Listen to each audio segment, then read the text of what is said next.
Welcome to my YouTube channel. So today in this video I am going to show you how to customize the action button on this device. Simply go to settings. Here you can see the option action button. Select this one. Now you can see the action button. It is the silent mode is assigned to the action button. You can see lots of mode. This is focus mode, camera. Now the camera is set to action button. If you press and hold the action button, you can see the camera is enabled.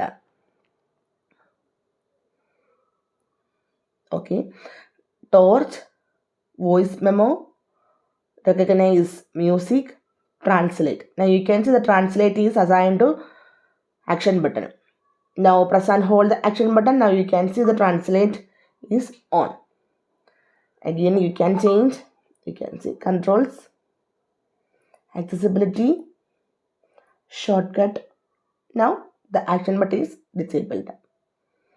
So according to your choice, you can select the actions to this action button. So simply in this way, we can customize the action button on this device. So hope you guys enjoy this video. Thank you for watching. Thank you. Bye-bye.